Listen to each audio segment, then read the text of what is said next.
বিসমিল্লাহির রহমানির রহিম। ঢাকাস্থ সেনবাগ জাতীয়তাবাদী ফোরামের তাপ প্রবাহে আজকে যারা অতিষ্ঠ তাদের মাঝে খাওয়ার পানি ও স্যালাইন বিতরণ অনুষ্ঠানে সহকর্মী সভাপতি এবিএম ফারুক আজকে এখানে উপস্থিত আছেন। আমার অত্যন্ত ঘনিষ্ঠজন, বাংলাদেশ জাতীয়তাবাদী শক্তির অন্যতম পুরুষ, যিনি টাঙ্গাইল থেকে কয়েকবার পার্লামেন্ট সদস্য নির্বাচিত হয়েছেন, সে প্রিয় বন্ধু আবুল কালাম আজাদ। আরেকজন আছেন সংবাদপত্র জগতের, আমি অত্যন্ত যাকে স্নেহ করি, যিনি বাংলাদেশ পেশাজীবী পরিষদের সংগ্রামী সদস্য সচিব, বাংলাদেশ জাতীয়তাবাদী দলের সহ তথ্য বিষয়ক সম্পাদক কাদের গনি চৌধুরী এখানে উপস্থিত আছেন, যিনি ওলামা দলকে সংগঠিত করেছিলেন, সভাপতি ছিলেন। জাতীয় নির্বাহী কমিটির অন্যতম সদস্য মাওলানা নিসারুল হক উপস্থিত আছেন। বর্তমান ওলামা দলের সংগ্রামী সদস্য সচিব মাওলানা আলমগীর হোসেন সাহেব উপস্থিত। সেনবাগ জাতীয়তাবাদী ফোরামের সংগ্রামী নেতৃবৃন্দ, যারা আজকে কষ্ট করে এই 1 মে শ্রমিক দিবসে এই তৃণমূল পর্যায়ে পানি বিতরণ করছেন, তাদেরকে সেনবাগ জাতীয়তাবাদী ফোরামের পক্ষ থেকে আন্তরিক অভিনন্দন ও শুভেচ্ছা জানাচ্ছি। প্রিয় ভাইয়েরা, বক্তব্য দীর্ঘায়িত করব না। আজকে সংবাদপত্রে দেখলাম, আজকে সরকার প্রধান বলেছেন যারা ভোট চুরি করে তারা আবার ক্ষমতায় যেতে চায়। প্রিয় বন্ধুগণ, এই তাপ প্রবাহ সৃষ্টির কারণটা ছিল এই সরকারের আমলে, এই অবৈধ অগণতান্ত্রিক সরকারের আমলে সারা বাংলাদেশে খাল দখল, সারা বাংলাদেশে গাছ কেটে সব নিধন করে দিয়েছে।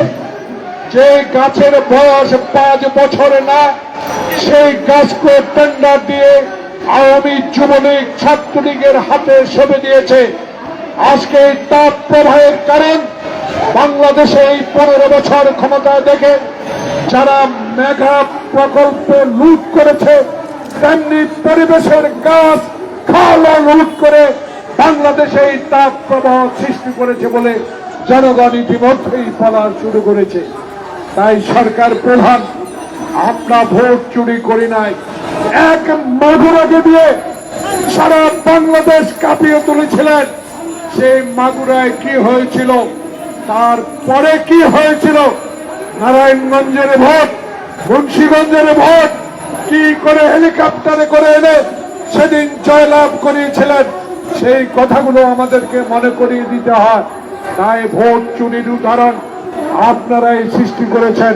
2014 সালে যদি আপনারা 154 জন এমপি বিনা প্রতিদ্বন্দ্বিতা নির্বাচিত না করতেন, বাংলাদেশে 2018 সালে দিনের ভোট রাতে না করতেন, আজকে 2024 সালের 7 জানুয়ারি যে প্রহসনে নির্বাচন করে বাংলাদেশে ক্ষমতার মসনদে বসে আছেন, তাদের উদ্দেশ্যে বলতে চাই, ভোট চুরির উদাহরণ আপনারাই সৃষ্টি করেছেন।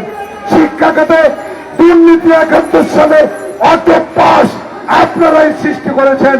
এখন স্কুল কলেজ প্রাইমারি স্কুল বন্ধ না করে দিয়ে 10 জন লোককে স্টকে মৃত্যুবরণ করতে হয়েছে। এর দাবিদার এই সরকার।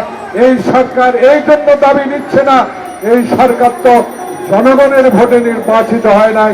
এই সরকার তো জনগণেরকে তোয়াক্কা করে না, এই সরকার তোয়াক্কা করে মেগা প্রকল্প কোথায় আছে, এই সরকার তোয়াক্কা করে কোথায় টাকা উপার্জন করা যায়, এই সরকার চিন্তা করে কোথায় লুট করা যায়।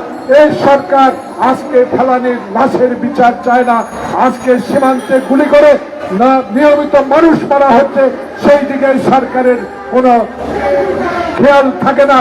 এই সরকারের খেয়াল থাকে একটাই, কি করে আধিপত্যবাদ বিচার, আধিপত্যবাদ যারা আজকে এই দেশে প্রয়োগ করবে তাদেরকে বন্ধু ভেবে বাংলাদেশকে তিস্তার পানির হিস্সা থেকে আজকে তারা প্রত্যাহার করে নিয়েছে পানি।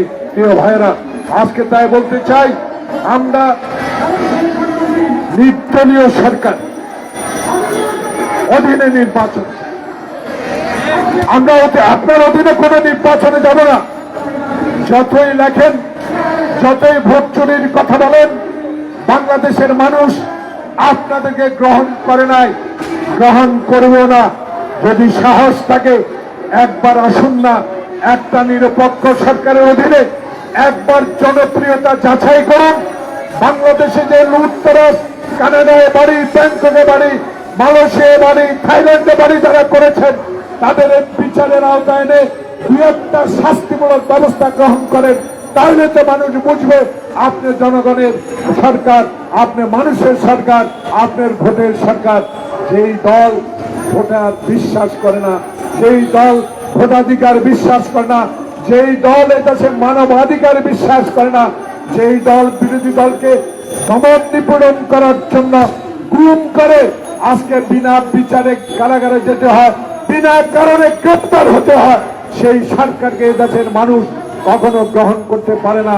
তাই আজকে বলতে চাই, আসুন পদত্যাগ করুন, নিরপেক্ষ সরকার অধীনে নির্বাচন দিন, তত্ত্বাবধায়ক সরকার প্রথা চালু করেন। সেই তত্ত্বাবধায়ক সরকারের জন্য 174 দিন হরতাল করেছেন, 74 দিন বাসে আগুন লেগে মানুষ হত্যা করেছেন। আজকে সেই তত্ত্বাবধায়ক সরকারের প্রথা আপনি বাতিল করেছেন, সংকট আপনি সৃষ্টি করেছেন।